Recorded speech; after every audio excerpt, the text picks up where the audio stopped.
I've always loved man legally.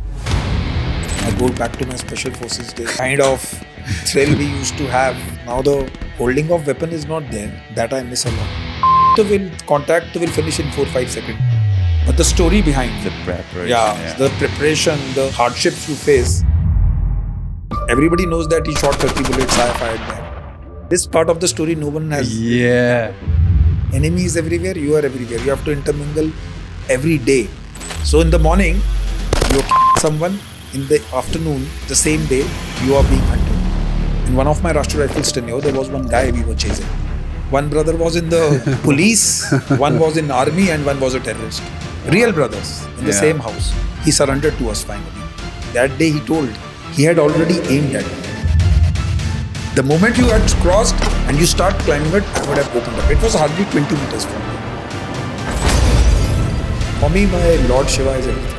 I couldn't have been saved from this distance, a person firing at me. There is some great power which saves you. I mean, you were people. How does it feel to someone?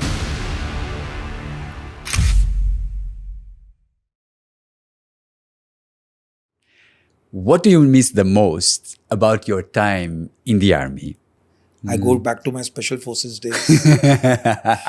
Kind of thrill we used to have during those runs. Now the holding of weapon is not there. Yeah. That I miss a lot. You miss? I really miss. Why? Why is that?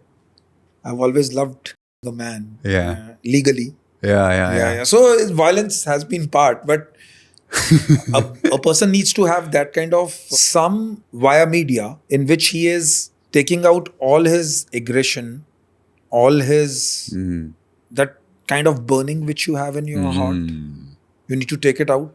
So running in the mountain as such is very difficult. And I'm nearly 48 now. So it takes a toll. So I like it. The first half of the day is divided towards that. And then second, obviously till the time I go to sleep, I'm working only. I'm a workaholic. So I keep on working, keep on doing something, keep on going. If I get tired from working, I go back to running. If I get tired from running, then I go back to working, sleep, eat, work, run. There's nothing else. Nothing else constructive I do, I would say. So this is the word, this is how it goes. Keep on working on new projects. My mind always has been like, it remains in an overdrive. I keep on thinking about future. Next what? Keep on failing. Keep on getting up. Again fail, again get up. So although it is it appears to be very monotonous kind of life, but it's very addictive. Every morning there is a challenge. Then I try to shoot great vlogs on my channel. Then I sometimes say, no, YouTube is not required. Then my business calls. So there's a lot of shades of black and white and considerable shades of grey. So that keeps a man busy. But it looks like you're enjoying. Yeah, really enjoying my life. Even more than just about the special forces part or the Parachute Regiment part in the Indian Army where I was doing operations. Yeah. I miss that part when I see the mountains. What do you miss? What do you miss about of that life? It's only combat. Climbing mountains, being in operations, holding a weapon, planning, executing, jumping from an aircraft, chasing. And Chasing what? Chasing militants, terrorists. And that is the only part I miss. I really miss it. But that's a phase. It has to get over at one point of time in your life. That's the part I miss. But I enjoy this life more. Only because the responsibilities were too much. Even if you are commanding a unit, you are sitting somewhere. Your teams are deployed somewhere. Your men are working somewhere. Somebody does something. The commanding officer is held responsible. That kind of responsibility is not there. In civil, there is just me, myself, and enjoy. There's no responsibility. Nobody bothers me. And I think so. And there was all brotherhood. Yeah. This is over here, it is all survival. So that is the best part. I like this phase also very much. It gives me a lot of freedom to do things, make tattoos, pierce my ears, to do whatever. I don't have to take orders. The best part is I live my own life. It's like I'm the master of my own fate. If I work hard, I will earn my money. Yeah. If I don't work hard, the money. So it's very, very nice. I learn a lot. I just love it. So I need a good. challenge in my life. Any phase, I need a challenge. Ki why I am not able to do this particular thing. That keeps me going. Even in special forces, it kept me going. I didn't clear the probation first. The first probation. Then I volunteered for the second. Did that. Again, didn't clear it. Then 5 years later, again volunteered. So why I'm not getting it? So over here also, it keeps me busy. I am that kind of a man who will be always driven towards achieving something. If I don't have a particular goal Yeah. for some period or for periods ahead, that will be my When you were there, what was the thrilling thing that was giving you really violence. There was nothing more. It gives more pleasure than hunting terrorists. Them. really? Yeah, because it's a very invigorative kind. It might sound very dark to few people. Yeah, but it's a game. It's a game of cat and mouse. Tell me more. You're like always thinking. There is no rest, and it's not a clean slate. Yeah. It's not I would say a black and white kind of conventional operation. Ki there is enemy, you are over here. Enemy is everywhere, you are everywhere. You have to intermingle, choose, act, decide, fix, fight, reload Yeah. every day. So in the morning, you're someone. In the afternoon, the same day, you are being hunted. It's a very Wow. invigorative life. It takes a toll, but people who enjoy it, who have that craving and yearn for that kind of life, they will have an amazing time. You will not want to go on leave. You don't want to Really? leave that. It's very invigorative. But there has to be I would say, a driving force behind it. What was And- your driving force? Patriotism.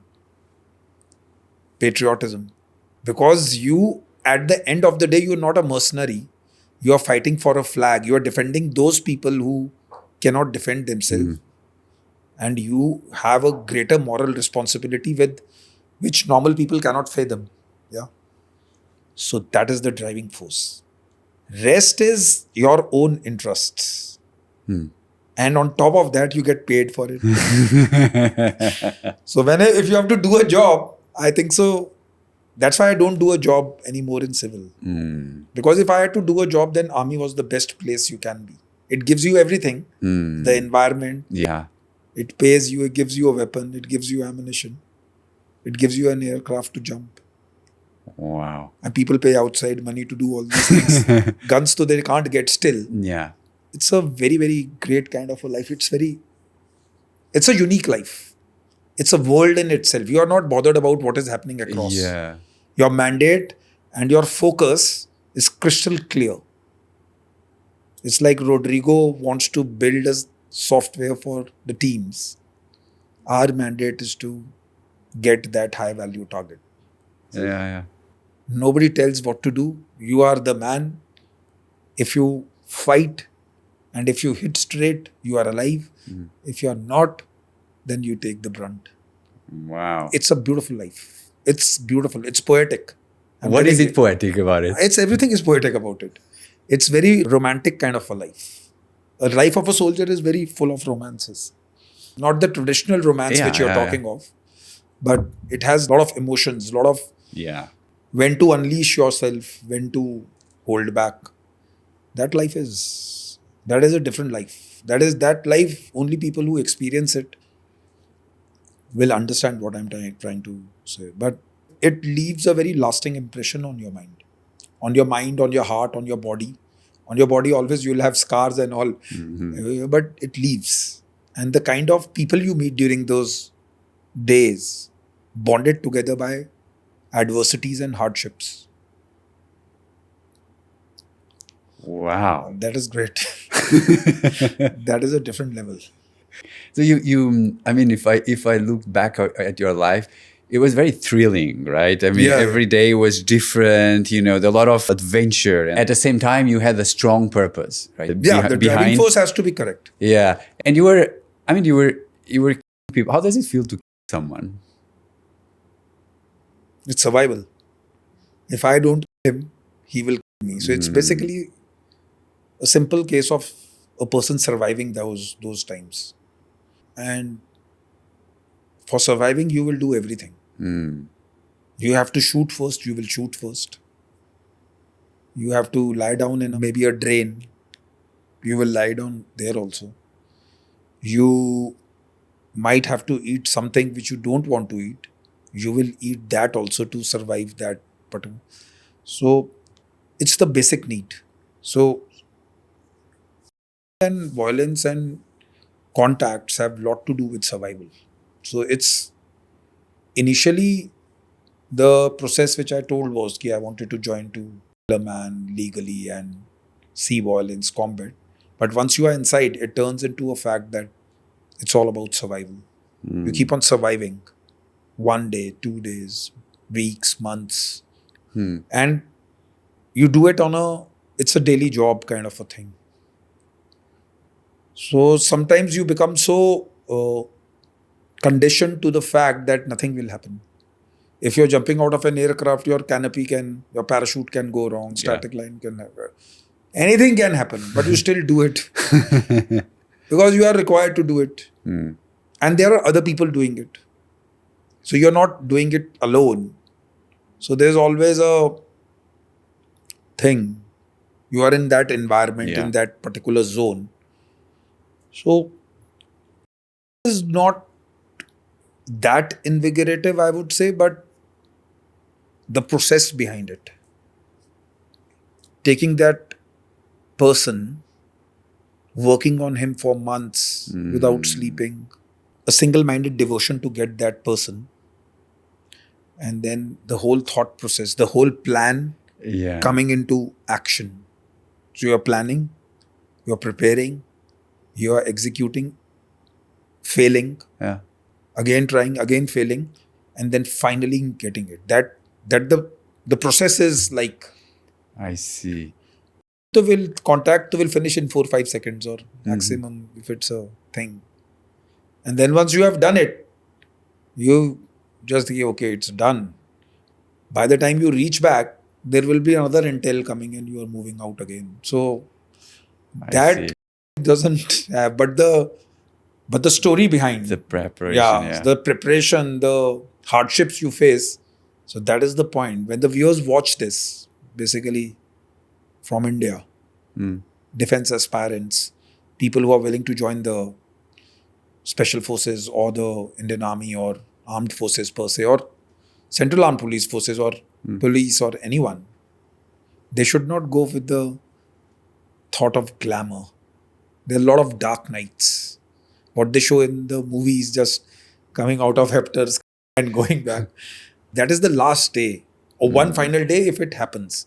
If it doesn't happen, how many people? The SEAL Team 6 eliminating Osama bin Laden in 2011 in Neptune Spear. They were hunting him from 2001 since the days of Anaconda Caves. It took 10 years. How many operations they might have launched? So people see that last part of Zero Dark 13, which they are. It doesn't happen that. So that is the culmination. So there's a lot of hardship. The process is, I would say, in which you are creating a source, Yeah. fixing him planting him inside the terrorist group. He's giving you input, then you. How would you plan? How would you plan? Like, tell me, like, how one case. There are various methods of Tell me doing one it. story. Like, how did you do? No, Tell me one. generally, I will tell you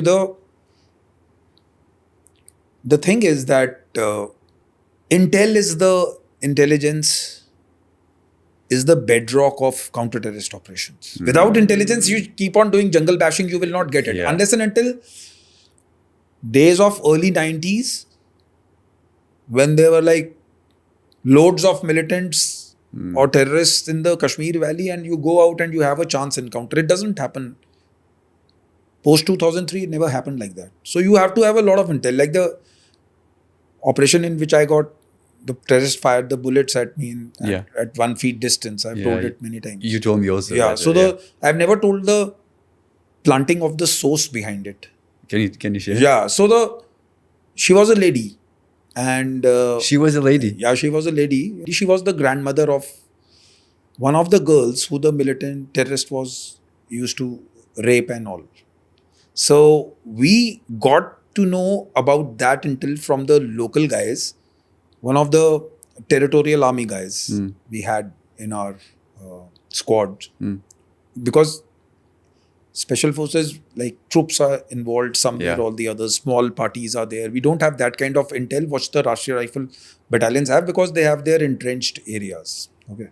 So what happened was that one of the guys, we were always talking to people. We used to talk a lot, wearing some kind of dress. So people giving toffees and chocolates to children and everything. It doesn't give you any kind of intel. But trying to talk, because talking reveals a lot of things. So in one of the things we met the TA guy, he told ki there is a issue with some part of it. So I was very young, maybe 5 years of service. I was very young at that time.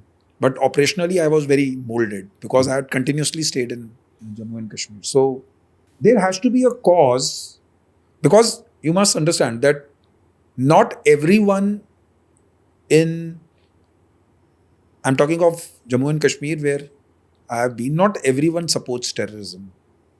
But there's 10-15% people do support it. Oh, I see. Because terrorism thrives on local support. Yeah. Logistics, food, everything has to be given by the locals.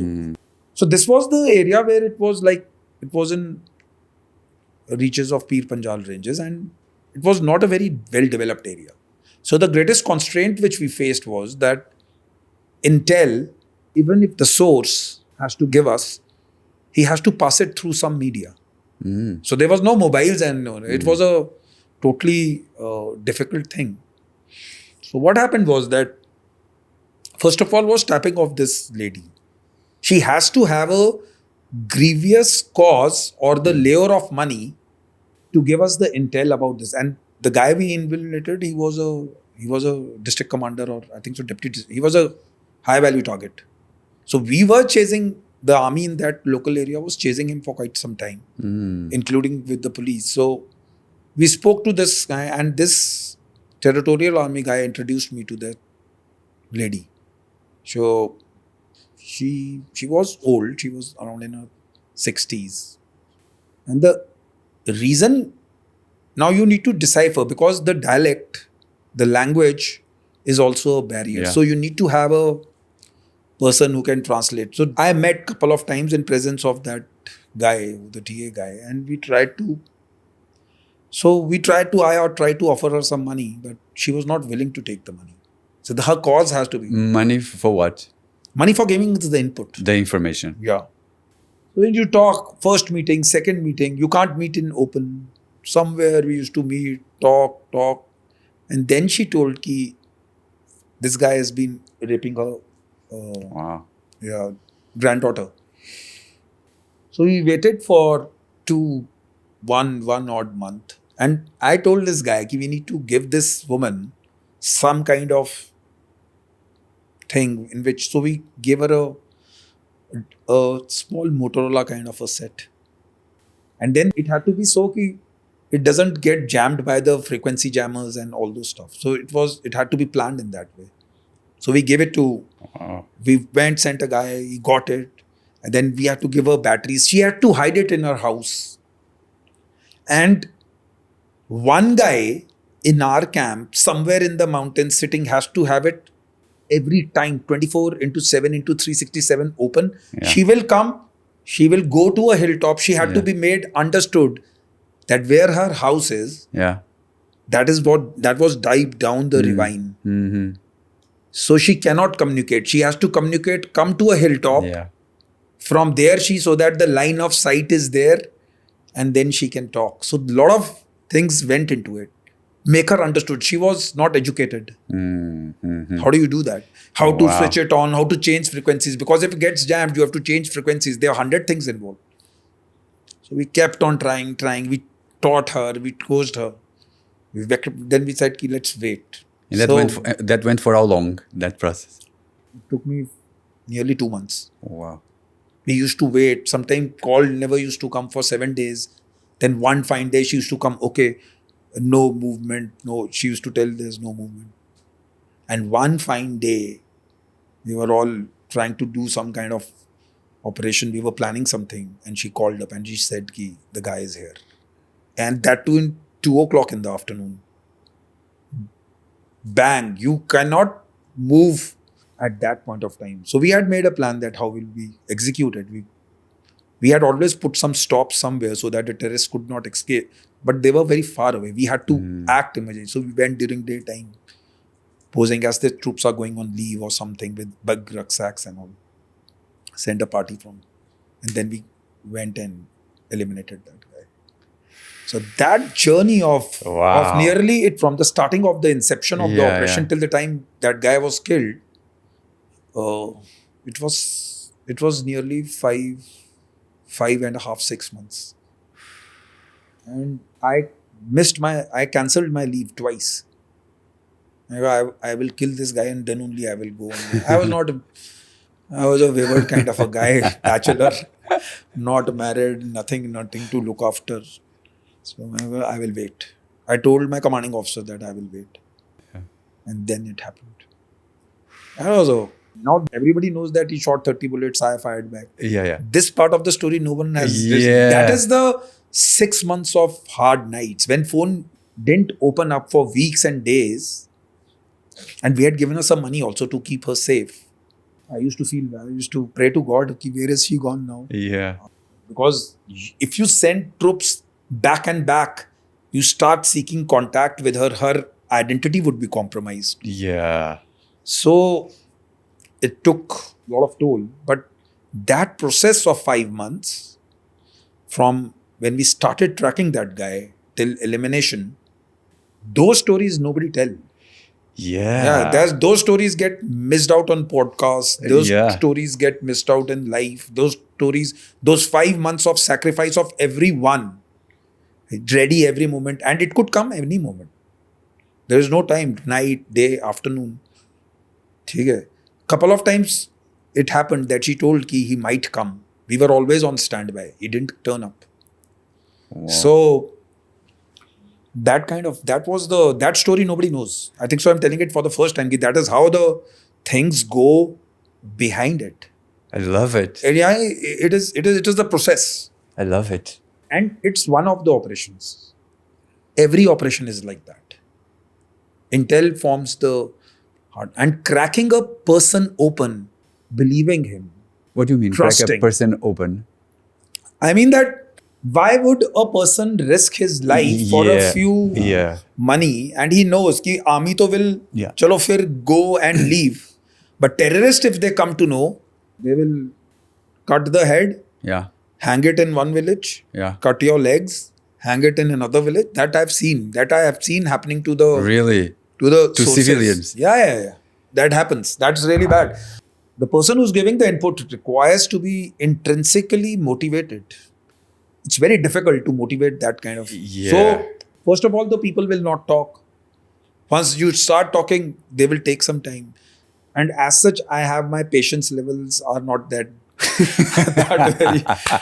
very high. Now, though, I'm a bit patient. But in those days, though, I was like totally impatient. So there were some elder guys in my troop. So they used to say, "Sir, let's hold on for some." I was very, very impatient. I think it has to happen.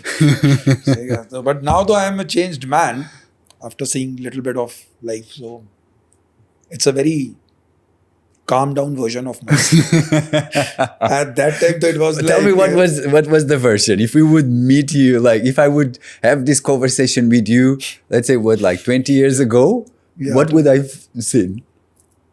5 packets of cigarette a day. Shit. 1 bottle of Old Monk, that is rum. Really? Breakfast also used to be mutton and goat. It was like awesome.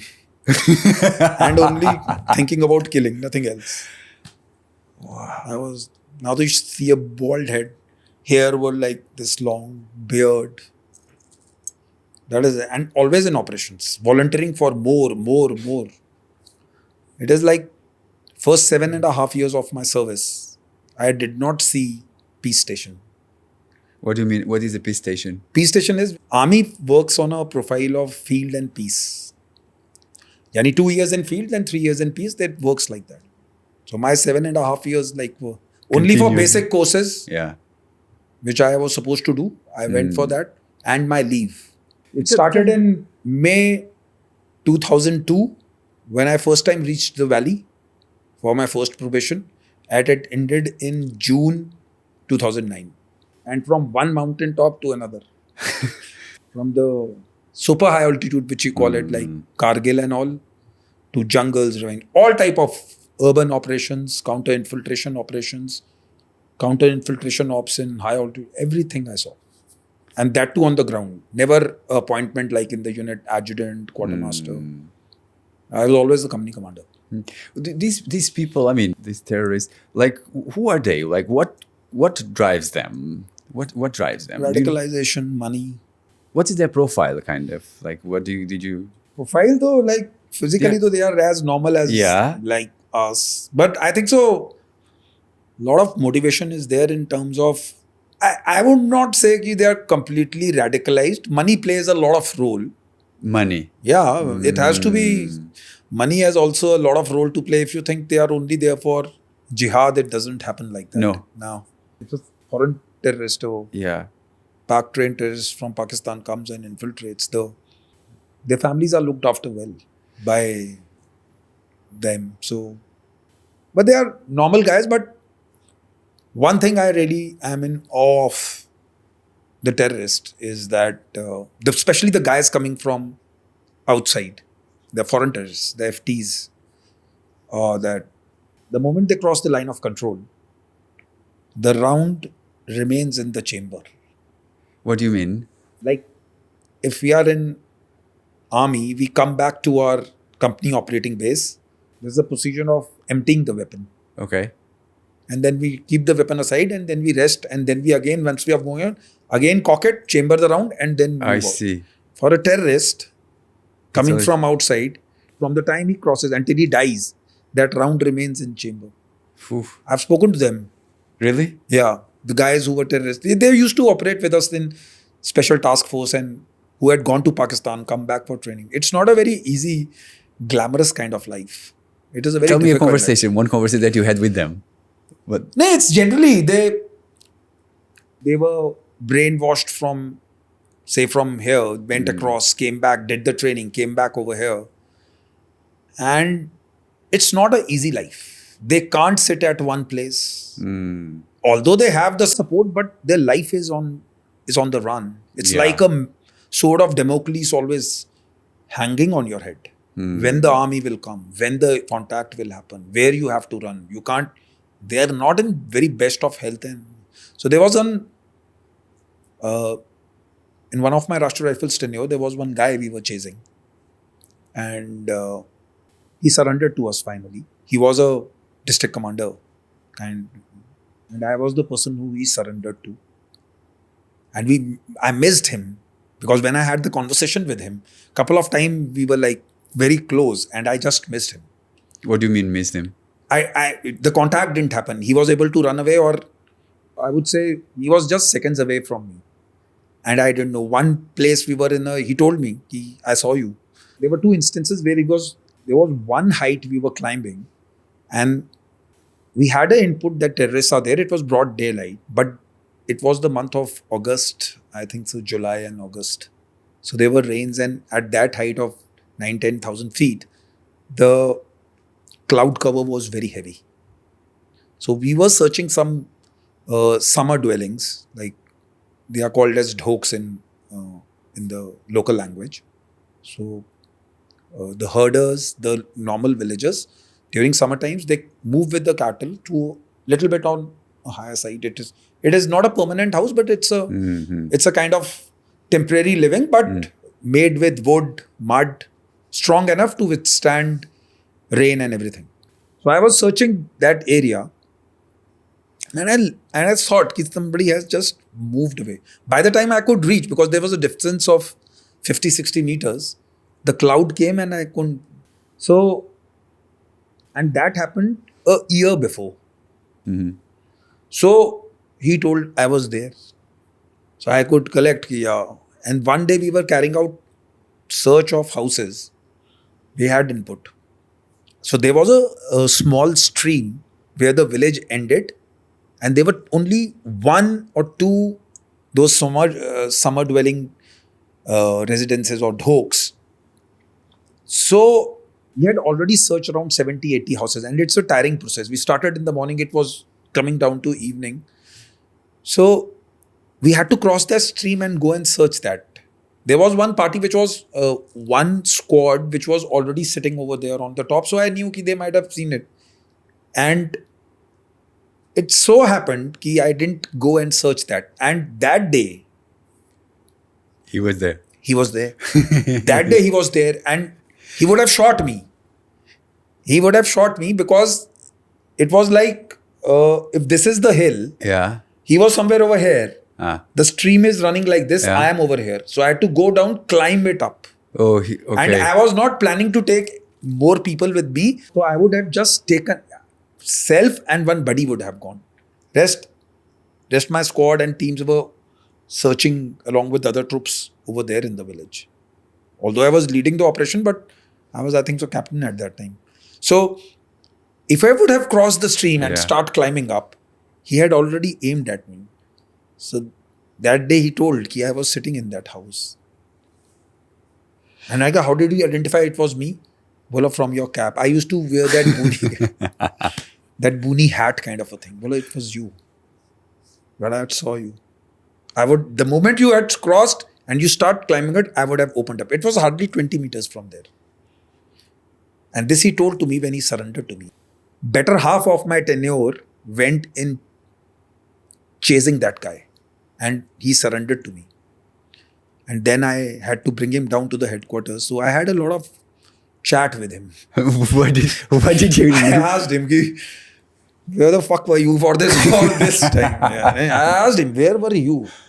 Because I had given my heart and soul in finding that. And 1.5 years of your prime, of your time in a tenure, it's like really, it really takes a toll on you, and you have missed. And when he told me these things, you missed me at this places, this places. Yeah. So I could correlate that he's telling the truth.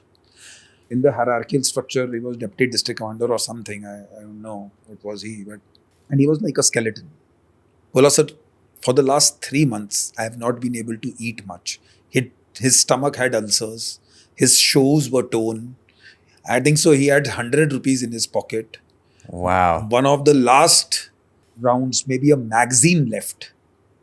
All ammunition had been poofed out because he had faced a couple of contacts, missed contacts. And if I would not have caught him and given something to eat, he would have died. He was like just a skeleton. And we had this figure that he's 6 feet tall. And that generally happens. Bola, you cannot sleep. He used to sleep in jungles. The moment they used to come to our village, the intel of army had become so good in that area that the moment they used to come and sit at a place, army used to come. He had to move his places. He cannot sleep in the jungle. So I saw this guy and what the... So, but he surrendered to us. We had anyone who surrenders, we couldn't do anything about it. His brother was there. His brother was in the army itself. One brother was in the police, one was in army, and one was a terrorist. Wow. Real brothers in the same house. So I saw him and I asked him where. It was like he was like my everything. When I asked him, and he was like already dead. If I would have boxed him with full vigor, he would have died over there. Wow. He had nothing. So I gave him food to eat. You eat first. Then we'll take you down the hill to the headquarters and hand over you to the police. But that's how it goes. Then you handed over him to the police, and then what happened? They might have put him in jail. I see. Because he had a lot of criminal cases against him. He had killed civilians, threatened people. So only his life was saved because he surrendered to us. And this is what he told. Ki, you guys, we were so at him that majority of the time he never used to come to that area fearing that he might lose his life. Yeah. So I went back and told my commanding officer, don't make us move mountains so much. No terrorist will come over here. Otherwise, let them come. Let them sit for some time. So it was like, I told him, ki, the person I'm for 1.5 years trying to kill every day, and he was involved in an ID attack in our improvised explosive device attack on the neighboring unit.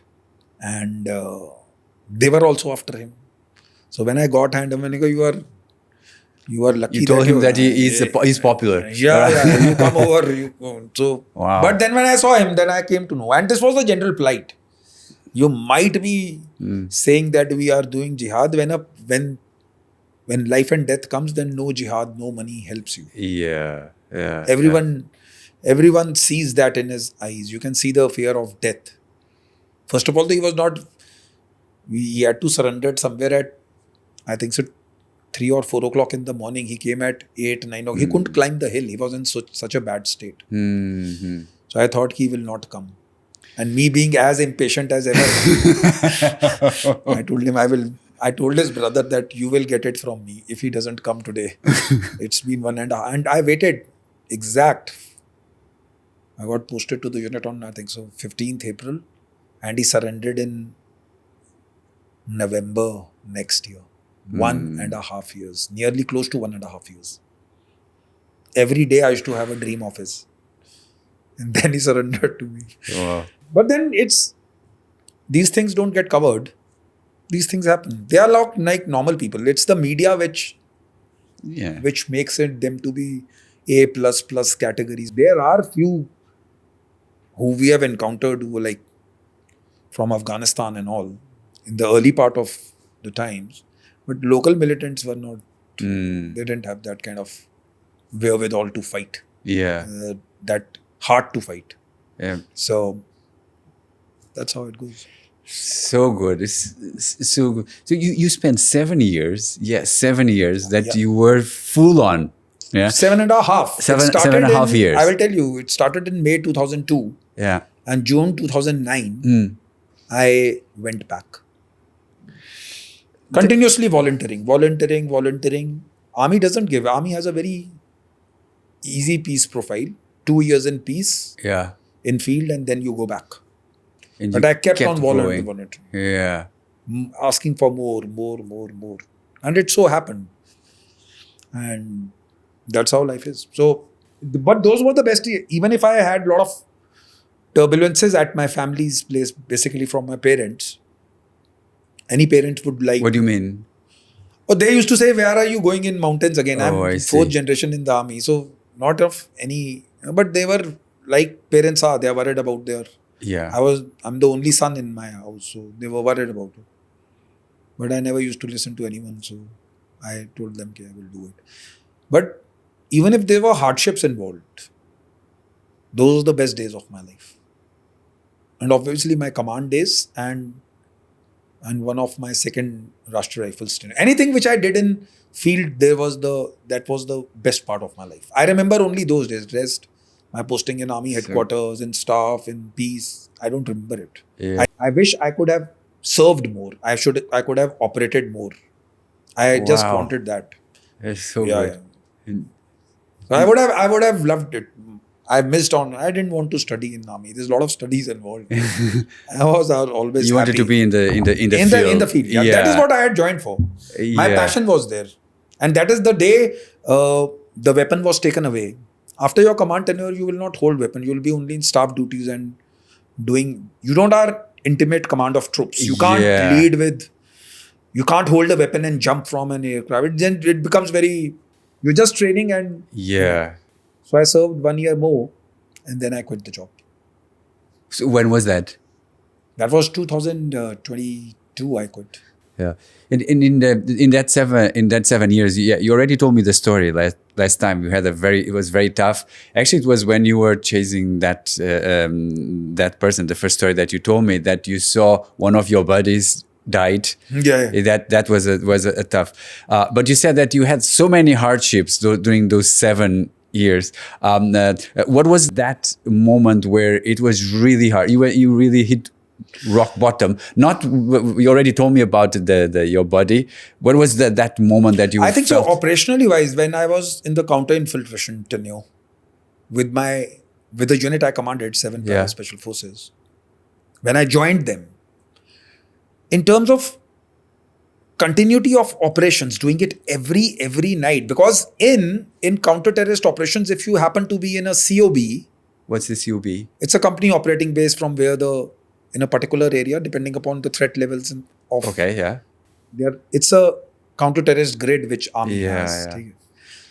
So in counter-terrorist operations, you go for a 3-day or 4-day operation. You come back, then you get a couple of days off. You watch a lot of movies, eat a lot of meat, drink, enjoy, and again go out. Okay, so you recuperate. But in the counter-infiltration role, where I served as a company commander with my battalion which I commanded, it was every day we used to had to sit for those. And I, though still being, because I was a little bit senior in service, I could go for 3-4 days, take a day off, and again, the young officers over there who are commanding units now, they did a phenomenal job. Now, 3 were there with them. One became, who has just finished a command of my unit.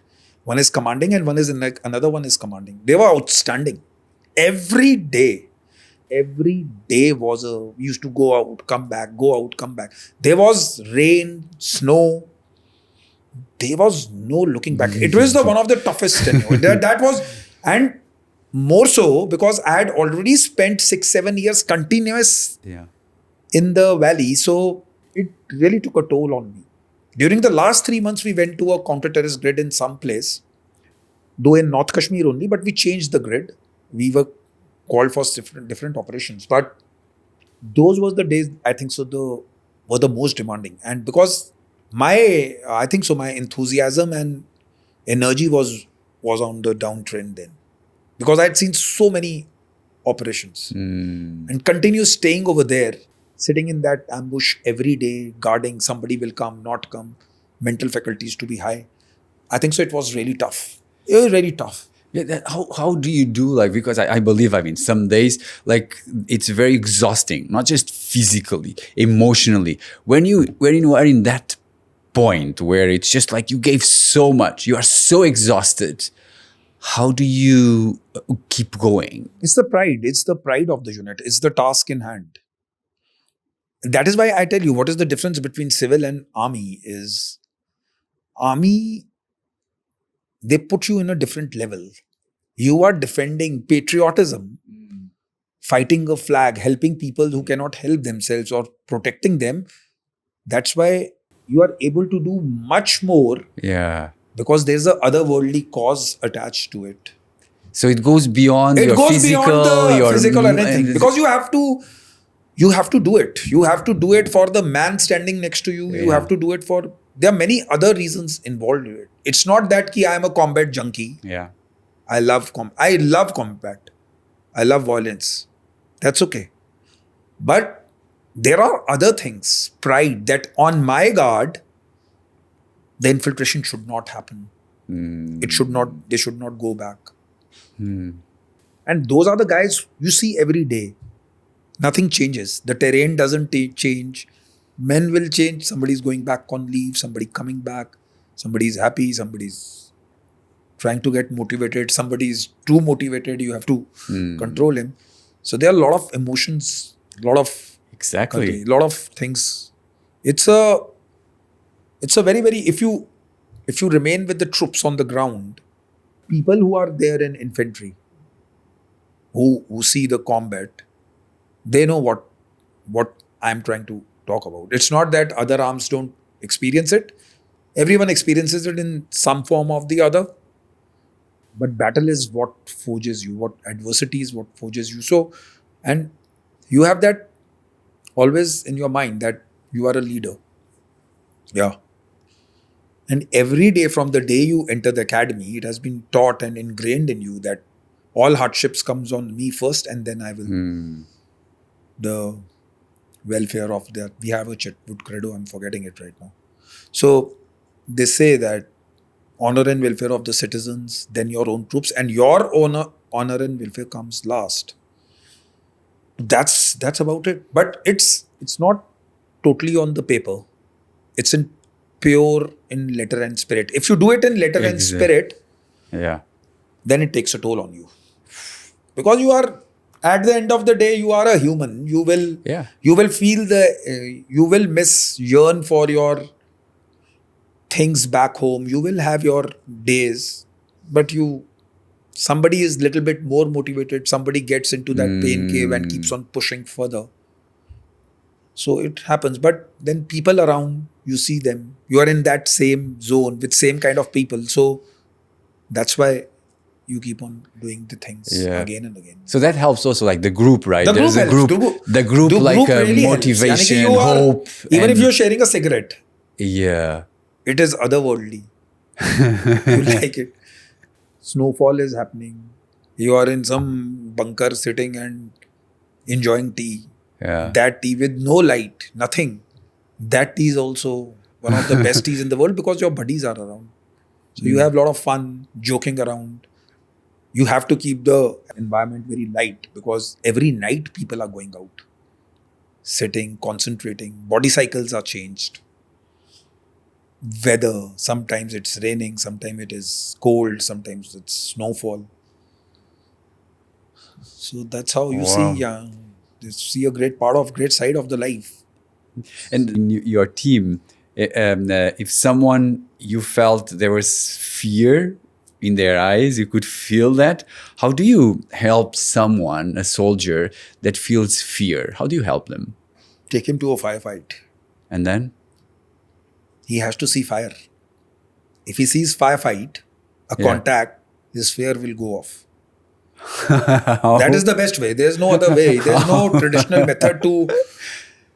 If like you are afraid of heights, go and jump from an aircraft. Fighting fear is the only way to get rid of it, I think so. So fear, I have not seen fear, might be some kind of... But at that point, I've seen alertness of people to a different level. When you know the bullet is about to come, you forget about rest of the world. It is only your rifle, your holographic sight or your sight and the target ahead. There is nothing. That is the best concentration you have. But then I've not seen fear per se, ki not going out only for operations. It doesn't happen that end because you've been trained so much, and at the end of the day, you have volunteered for that stuff. Yeah. So you are a volunteer. You just don't have that kind of fear. But yes, a little bit of fear is there. Once the first bullet fizzes past, it goes off. How was it for you when like a bullet just... The first contact was I couldn't fire a single round only because I didn't see the terrorist only. Like so much of fire happening. It was so intense fire, but it was behind I was here and there was a house in between. So my buddy is firing from here, terrorists over there, these fire. So I am left in a diagonal place. So I couldn't see anything. So I tried to go over there and I was just very new.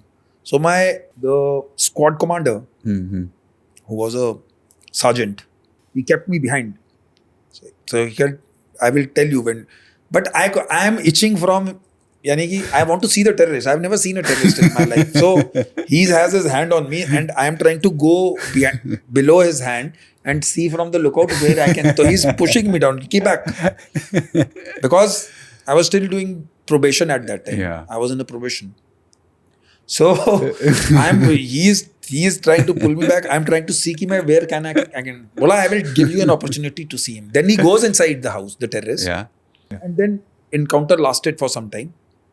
And then when they tried to escape from that house, that time we shot him. That I could see this is the first terrorist. But I didn't shoot him.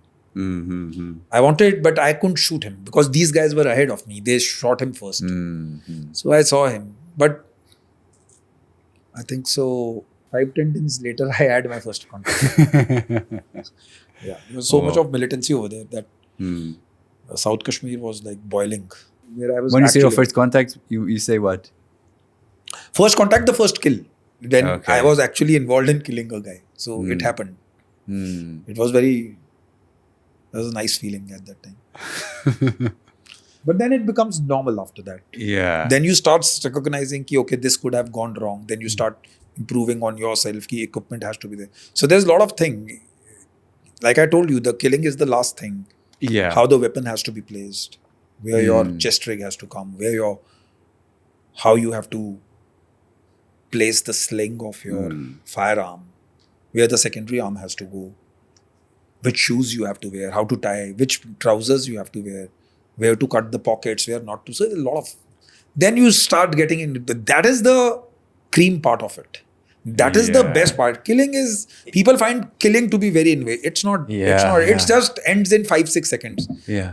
And in those 7 years that you had, now when you look back, because you told me, like, of course you were young, you were young. Yeah, I was what? I was what? 22, 23 to 30. Wow. Yeah, 22 to 30. When you look back, like, what now, if you would go back, what would you do different with what you know now? The present weapons which we have, I would take them again back. Our weapon system was not that good at that point of time. We were improving, Okay. so I will take all the weapons back Okay. and More in terms of yourself, what would you do different operate yourself? more. Again, go back, do it. That was the best phase of my life. It taught me everything. At least in my military career, it taught me everything. I'm not that strategist kind of a guy. Yeah. I'm more of a tactical kind of a guy, ground level. What did you learn from in those 7 years that today it helps you a lot in your life after post the military? Never give up. And secondly, don't listen to anybody. Listen to your heart and follow it. Because 99% what you think and what is good for you will be generally the thing. It makes you much more intuitive. Oh. You trust your instincts more. And in present life, it shaped me quite a bit as a person, I would say. It shapes you. Violence always shapes you. Combat always shapes you. It made me more well-trained, better prepared, be systematic, be aware, invest in good quality equipment.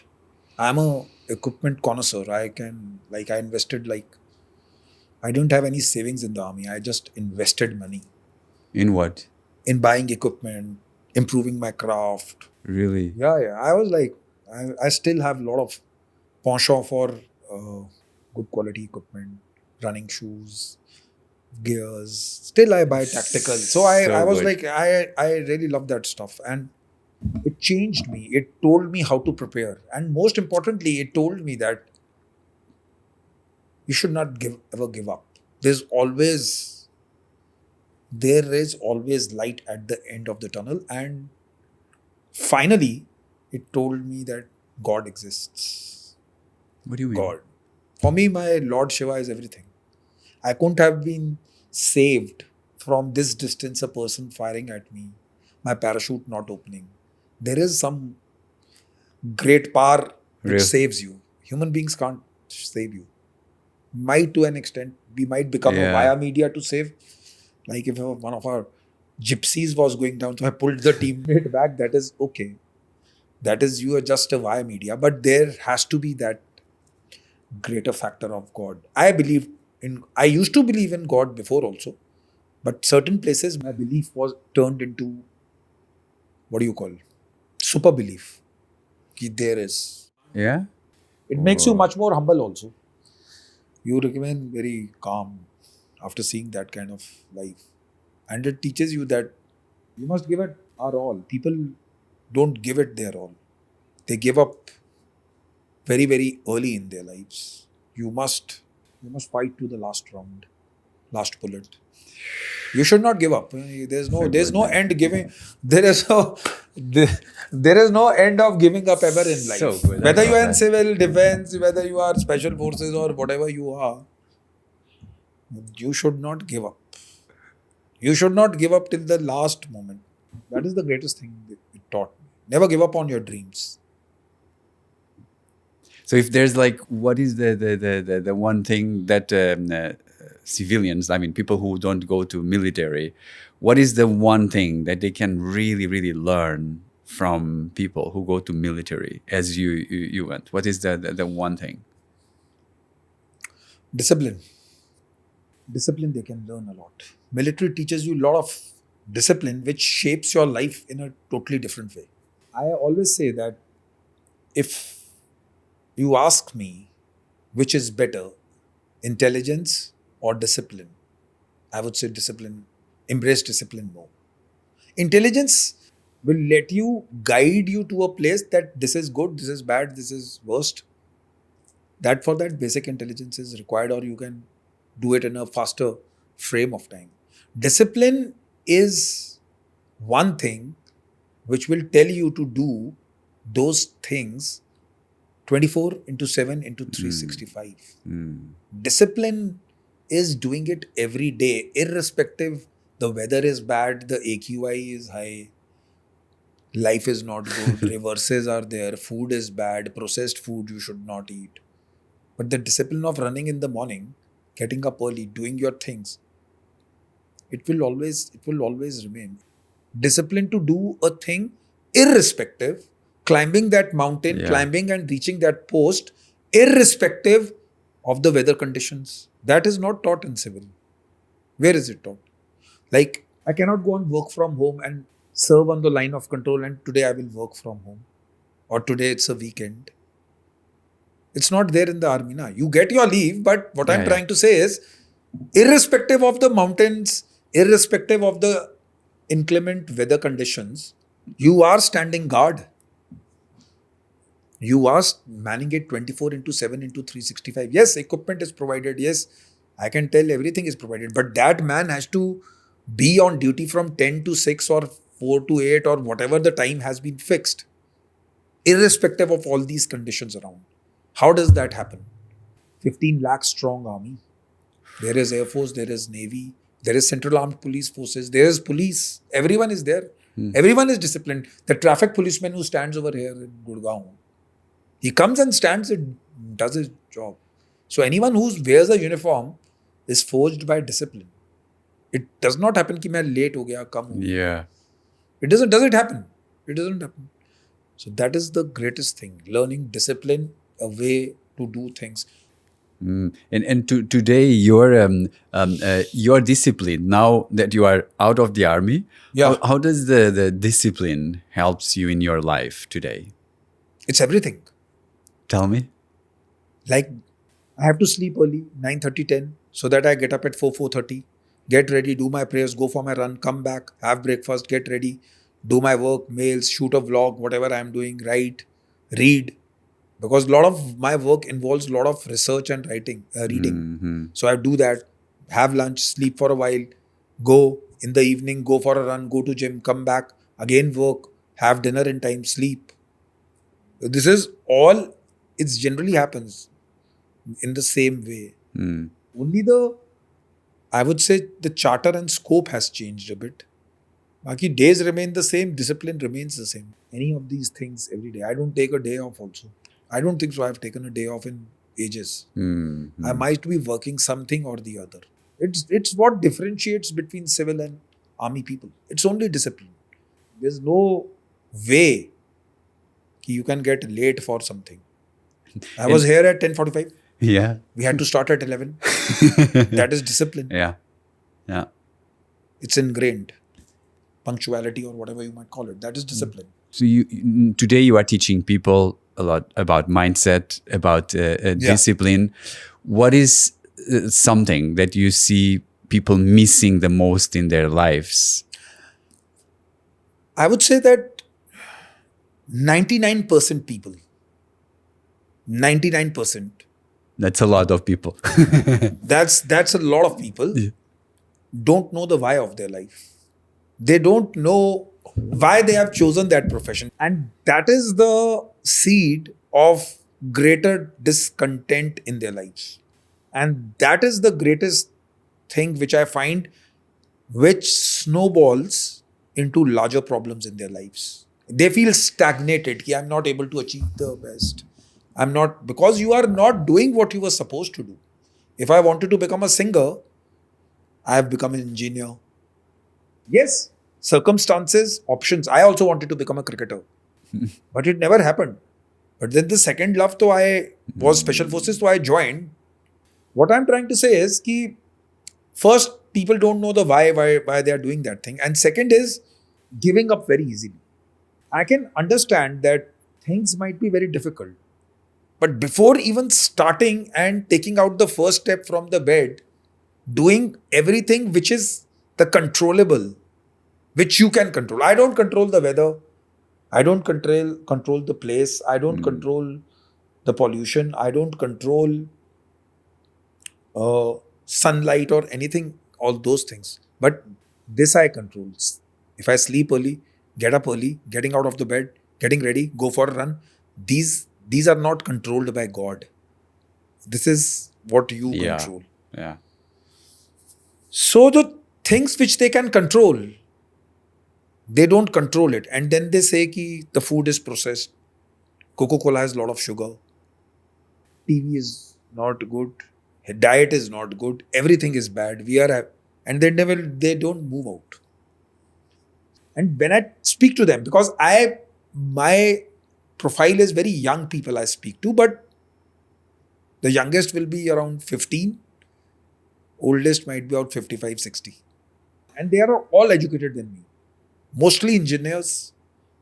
The other thing is, once they choose that life, thereafter, they are not able to adjust to it. You need to understand, if you're doing a particular job, it will have its ramifications. If I Exactly. was Yeah. in special forces, I had to go in mud, snow, and everything. The byproducts of it, I have chosen myself. I cannot just be there to wear the uniform with that maroon beret and write special forces on my shoulders, wear that badge and stand like a hero. I cannot. I have to choose the other things also. So people choose a job with only the bloody uh, good parts of it. Yeah. That doesn't exist. The other things they don't want to choose. Yeah. So there is a lot of dichotomy, and there is a lot of dissatisfaction amongst them. So even if they are earning money, those insecurities and the things, I don't find them being happy. And finally, this all boils down to they being too hard on themselves. Then people become, yeah. Wow. I mean, that's just, you gave so many good insights there. And that's what I love and I admire about yourself is, and you said just now, it's about that is missing in people, is that passion for something. You choose something that you are really passionate about. Yes. And once you choose that, then you don't give up. Because maybe what you're saying is that people today, they're doing stuff, but it's not very really what they really want. So it's very easy for them to give up. Like, for example, But the point is that ki not everybody is privileged also. yeah. Generally, people who are not privileged will have that greater zeal to perform. Yeah. But it's not the case. People, I don't know why are they not choosing of profession has to be your own mandate. Yeah. It cannot be your parents' mandate. Because I meet a lot of people.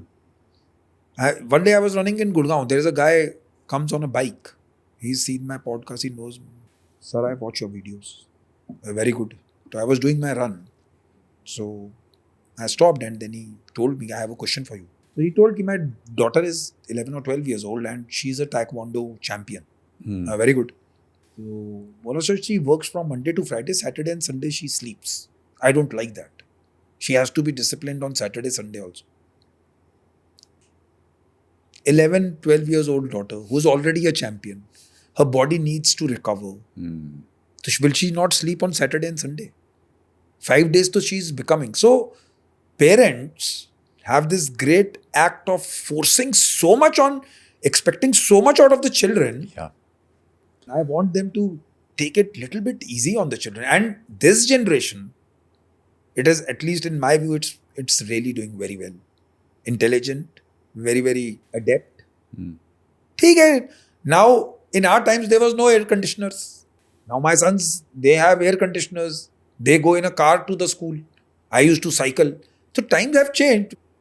Air conditioner to was a luxury for us. Na? It is a necessity for them. We can't change that. What we can change is ki let them play hard, do some outdoor activities. And if they like it, if they are more interested in AI, why will I tell them to become a special forces operative? There's no way. Yeah. He's not choosing that thing. If he wants to become a rock star, I will tell him you go in special forces. Why? This is what parents do. I think so. Nowadays, parents are also very, very, they understand, majority of them, but we put a lot of pressure on our children. So, and then we expect them to do things. And then expectations is the root cause of all. You get dissatisfied when you don't get, you give it your all, but don't get sentimental if you don't get one thing or the other. Try out options. When I left army, I started with one profession. I invested half of my earnings into that. I did not get a single client. This social media and this everything, leadership mindset, to just came as an option. I have embraced it now. So if people think I don't fail, I fail the most. I plan a 25-kilometer run. In 12 kilometers, I am done. I come back home. But that story, though, nobody listens to. Na? They listen ki, okay, he does 25 kilometers. Arey, how many failed attempts in behind 24 kilometers? Listen to that thing also. I fail on a daily basis. You have to be thick-skinned. When success you are not getting, when failures are happening, you have to be thick-skinned. It will happen. You will fail in businesses. I am not born with business acumen. I'm a fourth generation officer of my great-grandfather, grandfather, father and self. We are officers. Nobody has done business in our homes.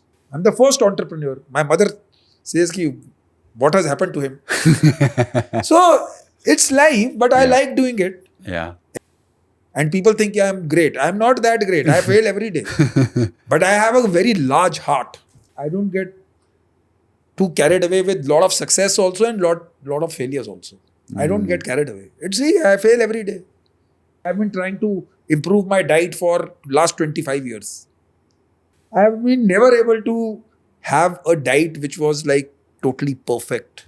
But then in other parts of your life, you're very disciplined. Yeah, because I run more than normal so that I can eat anything and everything. I like eating roadside food also. You know Golgappas, you might be knowing. No, what is that? How you stay in India, you don't know. Chole kulche, jhola bhaturas, the roadside, the aloo ke paranthe with butter, you know, you must find out. Ask your girlfriend, she will tell you. So, I eat everything. Ice creams. If I eat 1 liter in one go. I don't stop it. I tried to clean my diet, but it doesn't happen. Majority of the time I eat home cooked food, but it's not that I don't eat outside. I believe in true strength. I tell people in my coaching camps also, in my boot camps also, in everything, you must eat 5 times or 3 times in a week. 3 meals at least from the worst place so that your immune system remains strong. It's very important. I cannot always have Bisleri water. When we used to operate in mountains, we used to have just from the mountain spring, we used to have those water and keep on. Your immune system has to be good. The moment it goes little bit awry, you fall ill. Because you have not trained. You cannot treat everything good in this body. It has to be a body which can take a lot of stress. Yeah. So you must also eat golgappas. You should not eat boiled food. You should go and try some street food in Chowpatty in Mumbai or someplace. It has to be a body of steel. It will not become steel. You need to work hard a lot.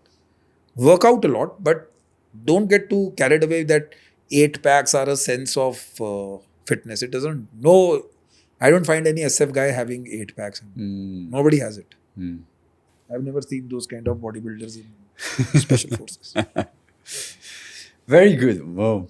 How are you helping people, or what is the thing that you are helping the most people with? People who come to you? Mindset and leadership. How do you help them with mindsets? I have my online sessions. It's not a very curated kind of a program. like what you have done, very detailed Yeah. kind of research and all. It's much more on my experiences. Yeah. So I tell them about discipline, how to be routine, how to follow a routine, how to be resilient throughout the day, throughout weeks, life, and citing my own examples. Uh, when it comes to leadership, I tell them how to be more like fighting in the trenches kind of leadership, how to be with your teams. And I talk a lot about stoicism. I like it. The great, like Epictetus, Marcus Aurelius, and all these legendary people. I find it much more relating to me because it tells you that you need to embrace what is there in front of you. You cannot live in a world where there is everything is going perfect. There's no imperfections are the only constant, I believe. Hey, it is going to your life is going to have a lot of troubles. Take it how it comes. Yeah. And even if you are going through the hardest of time, the person sitting next to you should not be able to tell you that what's going on. You should be so much clear and so much confident about yourself. So even if I'm going through a lot of turmoil, are you able to tell? You will never be able to tell. Yeah. That's how you embrace. And the most important thing which I tell them is that when it comes to physical discipline, working out, and your professional, both are interrelated. Take the advantage of both the things. If you are a very good professional, working corporate or you're working a job, you're very disciplined in that. Take the discipline which you have in that towards the physical side and start doing workout and make it intertwined. Yeah. Your health will be of paramount importance. You might have all the wealth, but if you can't enjoy it, then Yeah. it becomes very difficult. So my concept is the concept of getting up early, going for a run. It helps me to manage the rest of the day in a more disciplined manner. So I try to tell them that it is relatable. My philosophy is that both is relatable. In earlier Greek times, they used to tell about this. It was like Plato was a philosopher. He was a wrestler also. So they used to work 1 hour of physical intense training, then work and read and write also. So they called this concept as a scholar athlete. Yeah. In army, it is called as scholar warrior. So I was more of in army, I was less of a scholar, more of a warrior. But now I tell ki both things, try and take, if I'm running 10, 12 every day, take that discipline and make the other aspects of your life also disciplined like that. Yeah. I really love that. Yeah. I try to tell them, some do it, some don't do it, but that's how it goes. Very good. So we're coming to the end, and I just want to finalize. What is the most difficult part for you in terms of your new life out Earning of the money. army? Earning money is a problem for me right now. But maybe I want it also in tons of it. In normal, so I earn, but I want to earn a lot. That was different from when you were in the army. You didn't have to worry No, about army, that. the cause has to be clear. Army Yeah. was though like, I knew there is no money. But now for you, why is it so important money for you? I now? have my other things too. I have few other projects in my heart which I want to do, and I don't want any assistance of anybody. Oh, I see. Yeah, So I the want to do money it all is by yes. No, it's not that I don't want a Lamborghini. yeah. I want that also, but the point is, I have some other things also. So what is like your biggest dream that you want to see done in still in this life? It will be, if I could, that's a dream project. If I could make a beautiful assault rifle for the Indian Special Forces all by myself. Oh, I want to make a rifle for the Indian Special Forces. why is that important for you? I am an equipment connoisseur. I like, I'm a gun geek. I like weapons a lot. I see. And that can help them to become Yeah, better. and I don't in want their any work. government assistance. If Yeah, I have yeah, that yeah, kind yeah, of yeah, money, yeah. I will make Nice. and give it for free for the Indian Special Forces. I want to make a very nice weapon. I'm nowhere close to it. It's just a dream project. But when I start having, and I don't want, I'm like, if I say this on a podcast, then people start approaching me, sir, we also want to contribute. I tell them it is my project. Exactly. Yeah, I cannot become an engineer, but I can give you the concept, the ergonomics, what kind of weapon it should be like. Because I have always loved weapons a lot. Yeah. Did you share that in a podcast or not? Yes, I've shared it. Okay, so it's there in the world. Now it's there in the world. People know it, but then also, it's like it's one of the. I would like to do some community development. Maybe support some athletes, make them do good on the big stage. I want that, but for that I require money. Very good. And my own money. I don't want to take any assistance from anyone. Very good. Maybe I will do it or not. I really don't know. But that's the aim. Aims are always high. So that's how it goes. Very cool, man. This is, I mean, you have been having a really intense life. Yeah, and, it's very intense. And I mean, your stories, I'm very fascinated by your stories, but also I'm very inspired by your mindset and also now how you want to do good. It's always a pleasure. I mean, like, I love, like, so thank you so much. Thanks a lot for inviting me over. But you must try out the street food. Yeah, that is something that is a bit slower. No, you should not be slow. I lived in India already for 6 years. And the 6 years you have not had chola kulchas and chola bhaturas? A little bit, but not a lot. Not a lot. You don't like it? Not a lot. I mean, it's very my spicy. Body, yeah, that's I struggle with spicy. Spices. You must go to the place which is the spiciest. And you should go to the place where it is made, like Amritsari kulcha. Yeah. You should go to Amritsar. Visit the Golden Temple over there. Yeah. And go to the streets and have some Amritsari chola kulcha. Okay. Done. And I'll send you a photo. You'll send me a photo and then you'll send a photo of you sweating a lot. It will be like difficult. Very good, my friend. That was awesome. It's nice being with you, and may your podcast becomes the best in the world. I pray to God and you have a lot of success, happiness, contentment. Keep on teaching people. Your projects and your works, they reach to the last man. I really pray to God. Thank you.